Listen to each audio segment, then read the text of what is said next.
వివరాల్లోకి వెళ్తే లోక్సభ ఎన్నికల షెడ్యూల్ విడుదలై పక్షం రోజులైంది. మరో 10 రోజుల్లో తెలుగు రాష్ట్రాల్లో లోక్సభ ఎన్నికల నోటిఫికేషన్ రానుంది. ఈ క్రమంలో రెండు రాష్ట్రాల్లో రాజకీయాలు వేగంగా మారుతున్నాయి. ఎన్నికల్లో గెలుపు కోసం అధికార ప్రతిపక్ష పార్టీలు వ్యూహ రచన చేస్తున్నాయి. పార్లమెంట్ ఎన్నికల్లో సత్తా చాటేందుకు వ్యూహాత్మకంగా అడుగులు వేస్తున్నాయి. అయితే తెలంగాణలో బీఆర్ఎస్ పరిస్థితి ఇందుకు భిన్నంగా ఉంది. సుమారు 10 ఏళ్లు అధికారంలో ఉన్న గులాబీ పార్టీ ఇప్పుడు గడ్డు పరిస్థితి ఎదుర్కొంటోంది.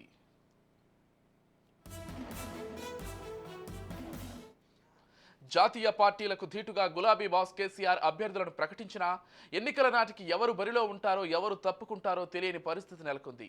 మరోవైపు గులాబీ నేతలు వరుసగా పార్టీని వీడుతున్నారు. సిట్టింగ్ ఎంపీలు 3 ఇప్పటికే పార్టీ మారగా తాజాగా 2 ఎమ్మెల్యేలు అఫీషియల్గా పార్టీ వీడారు.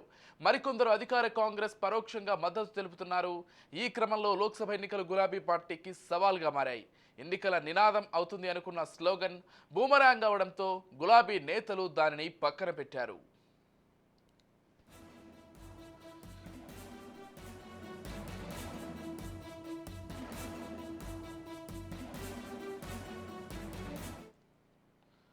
2024 లోక్సభ ఎన్నికల్లో ఏ నినాదం లేకుండానే పోటీకి సిద్ధమవుతున్నారు. జాతీయ పార్టీలో అయిన కాంగ్రెస్, బీజేపీలకు ఎన్నికల నినాదం ఉంది. కానీ 10 ఏళ్లు తెలంగాణను పాలించిన బీఆర్ఎస్ ఈసారి ఏ నినాదం లేకుండా ఎన్నికల బరిలో దిగుతోంది.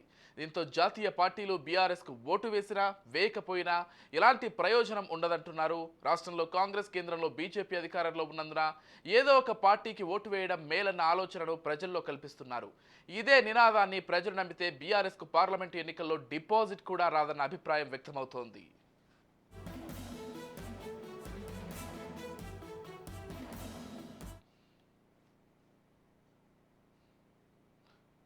మొత్తంగా ప్రస్తుత బీఆర్ఎస్ పరిస్థితికి సంబంధించి మరింత సమాచారం అందించడానికి మా ప్రతినిధి మహేందర్ రెడ్డి సిద్ధంగా ఉన్నారు.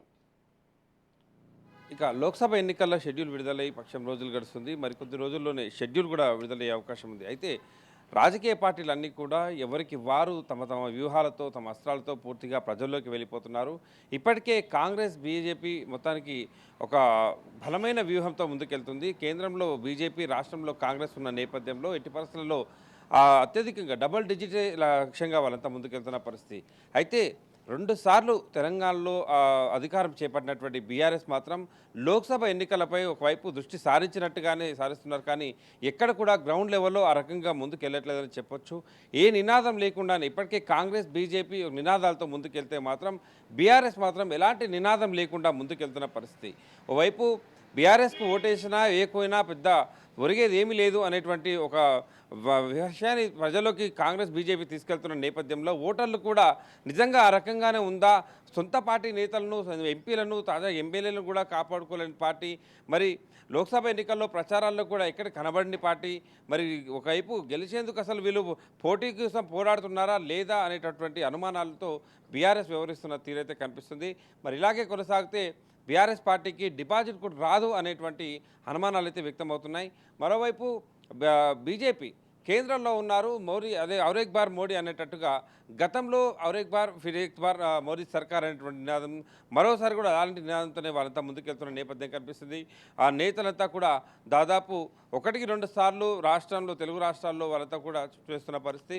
మరోవైపు కాంగ్రెస్ కూడా ఓవైపు చేవెళ్ళ సెంటిమెంట్గా ఉన్నటువంటి దాన్ని తుక్కుగూడ సెంటిమెంట్గా మార్చేశారు.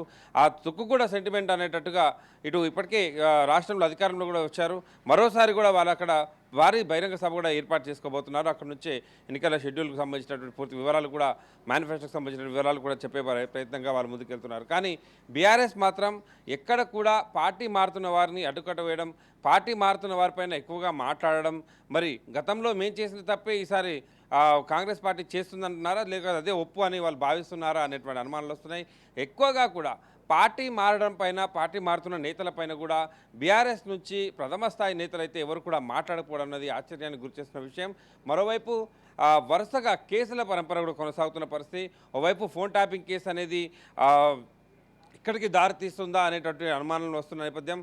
మరోవైపు లిక్కర్ కేసులో ఇప్పటికే కవిత అరెస్ట్ అయి తీహార్ జైల్లో ఉండడం, మరి పార్టీ మరి రోజుకి 2 సార్లు అధికారం చేపట్టినటువంటి బీఆర్ఎస్ ఉద్యమ పార్టీ ఇప్పుడు మొత్తంగా తెలంగాణ రాష్ట్రంలో కనుమరుగయ్యే స్థాయికి చేరిపోయింది. మరి రకంగా నేతల వ్యూహాలు ఏమిటి, అసలు వాళ్ళు ఏమనుకుంటున్నారు, ప్రజలకు ఏ రకంగా వెళ్ళాలనుకుంటున్నారు, మరి అలాంటి పోటీలో ఉండాలనుకుంటున్నారా లేదా, కొన్ని వివాదాస్పద వ్యాఖ్యలు కూడా వాళ్ళు చేయడం, మరోపక్క అయోధ్యలో రామ మందిరం ఏర్పాటు చేసిన బీజేపీ ఓట్లు అడుగుతుంది మరి అన్నట్టు వాళ్ళు కూడా ముందుకెళ్తున్నారు. మరి ఇప్పుడు బీఆర్ఎస్ వర్కింగ్ ప్రెసిడెంట్ కూడా జై శ్రీరామ్ అనే పదం కడుపు నింపదు అనేటువంటి వ్యాఖ్యలు చేయడం, మరి కేటీఆర్ లాంటి వ్యక్తి మరి పదాలు వాడడం అనేది కూడా ఆశ్చర్యానికి గురి చేస్తుంది. మరి ఎందుకు కేటీఆర్ అయితే ఏ విషయమైనా సరే స్పృహ లేకుండా కానీ ఆయన మాట్లాడు, మరి దీంట్లో అర్థం ఏంటి అనే దానిపైన కూడా అనేక అనుమానాలు అయితే వస్తున్న పరిస్థితి. ఇప్పటికే బీఆర్ఎస్ కాంగ్రెస్ ఇటు బీజేపీ అభ్యర్థులు ప్రకటించిన నేపథ్యం, కానీ బీఆర్ఎస్ మాత్రం ఎక్కువగా పోటీలో లేని వ్యక్తులు, ఎవరు గెలవలేని వ్యక్తులు అనేటటువంటి వ్యక్తుల్ని బీజేపీ పైన వాళ్ళు పోటీ చేసేందుకు నియమించుకున్నారు. మరి ఆ రకంగా బీజేపీకి పరోక్షంగా మద్దతు ఇస్తుంది బీఆర్ఎస్ అనేటువంటి వ్యాఖ్యలు కూడా కాంగ్రెస్ చేస్తుంది. మరి దీన్ని కూడా కొట్టిపారేసేందుకు ఎవరు కూడా బీఆర్ఎస్ పార్టీ నుంచి ముందుకు రాని పరిస్థితి. సో ఏదేమైనా సరే ఒక నినాదం కానీ ఒక ఎజెండా కానీ లేకుండా బీఆర్ఎస్ పార్టీ లోక్సభ ఎన్నికలకు వెళ్తుంది. మరి ఇదంతా కూడా బీజేపీ కాంగ్రెస్ అయితే ఎప్పటికప్పుడు పరిశీలిస్తూనే ఓటర్లను తమ వైపు ఆకర్షించేందుకు విశ్వ ప్రయత్నాలు అయితే చేస్తున్నారు. బీఆర్ఎస్కు ఓటేసిన వృధానే అనేటువంటి విషయాన్ని కూడా ప్రజలకు తీసుకెళ్తున్న నేపథ్యం. ఇది ఇలాగే కొనసాగితే మాత్రం డబల్ డిజిట్ కాదు కదా, కనీసం డిపాజిట్ కోసమే ఇటు బీఆర్ఎస్ పోటీ పడే అవకాశం అయితే కనిపిస్తుంది.